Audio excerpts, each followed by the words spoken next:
Hello everyone, my name is Moriah Emerald McCarthy. Today I'm going to discuss with you the content of the slides. The special population to which I was assigned was high school students. I want to share with you some quotes as we go through the PowerPoint slides. You will not find these quotes within the slides themselves, but it'll flesh out some of the thoughts for you and also help you understand how I reached the assertions that I put forth. Samuel Johnson said, "Your aspirations are your possibilities." Young people with high career aspirations are more likely to enter a professional career and earn more money in adulthood. Adolescent aspirations and goals act like a compass to help chart a lifespan and direct the spending of time and energy. For me, that quote absolutely underscores how important it is for us to begin career counseling with our youth. Additionally, the focus is on aspiration. As a counselor, it may not be the most important thing to push a client toward a decisive career plan, but rather teach that client how to plan. Planning for career change is a skill. The present economic structures are continually changing. Job availability and possible career paths vary. A changing market lacks security. I'll share with you this quote from one of the papers. Youth today confront a rapidly changing occupational structure and increasingly non-standard employment relations that indicate weakening ties between employer and employee. Difficulties during this transition period also reflect the deteriorating job market for young people in the U.S. since the 1970s, as well as weak institutional connections between schools and employers.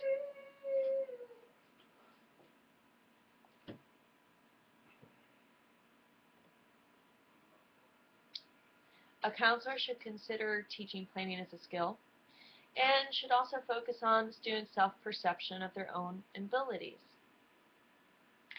They should encourage confidence in that student, foster high aspirations and expectations. Just to share with you what one paper wrote as the difference between an aspiration and an expectation. Aspirations can be distinguished from expectations, reflecting differences between what one hopes to achieve and what one expects to achieve.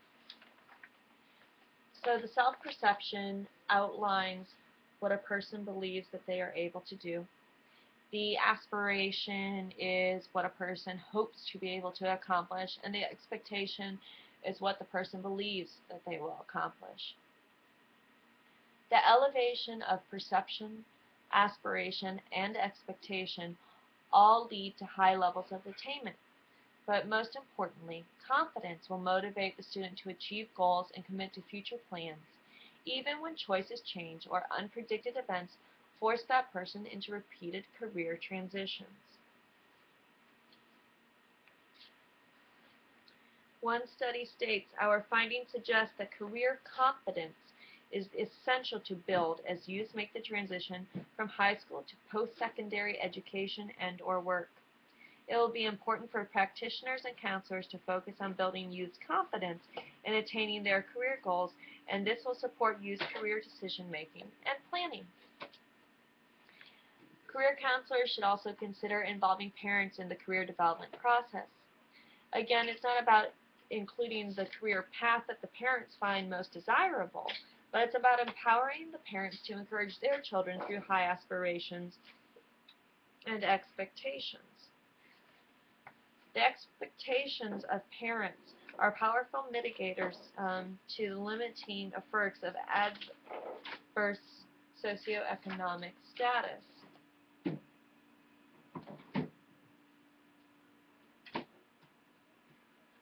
A substantial body of research shows that socioeconomic origins and adolescent aspirations play an important role in distinguishing more successful school-to-work transition patterns. These patterns are being distinguished by the socioeconomic status, but if we can actually work to alter the effect of the socioeconomic status by coordinating with the parent, then we absolutely have the hope of counteracting what is the negative effect of the socioeconomic status.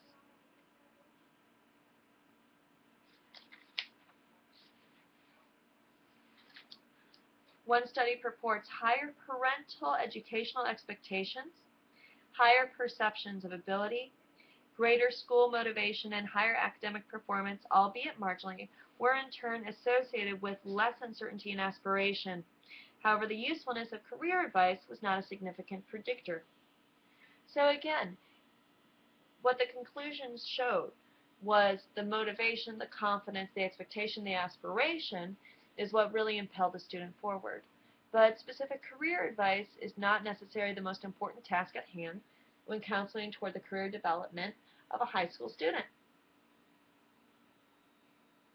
I would encourage a career counselor not to be afraid of focusing on the person instead of the career. High self-esteem can carry a person through tribulations. Low self-esteem, on the other hand, can cause a person to miss opportunities. I would encourage the counselor to start building self-perceptions, expectations, and aspirations at earlier ages. Don't be afraid if you are reaching out to parents to encourage them to start building this in the younger children in their families now.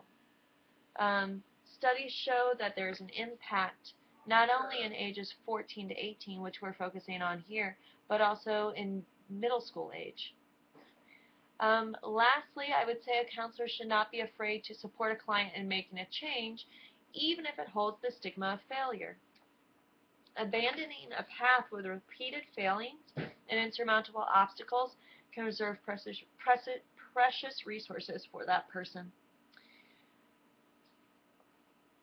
Turning away from one path will also lead the person to the discovery of another path that they would not otherwise have been able to consider.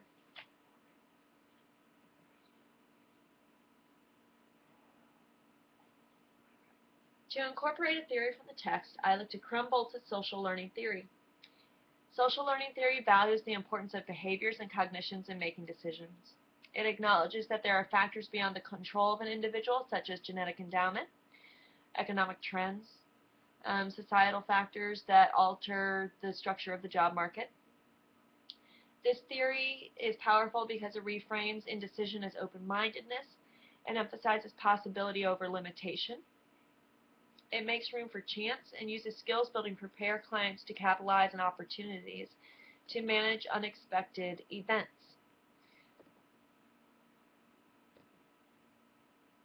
High school students are in a transition from childhood to adulthood. They experience many shifts in social maturation, such as responsibility, individuality, control, and independence, alongside physical maturations. Social learning theory appreciates what is out of a person's control, but does not support powerlessness.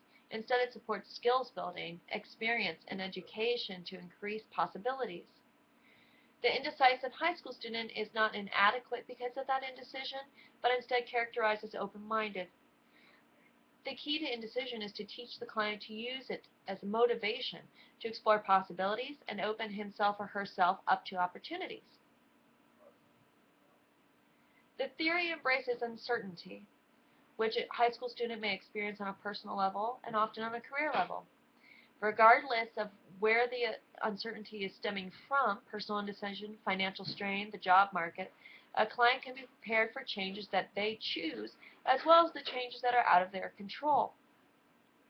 Social learning theory conceptualizes planned happenstance as a way to deal with change and capitalize on available opportunities.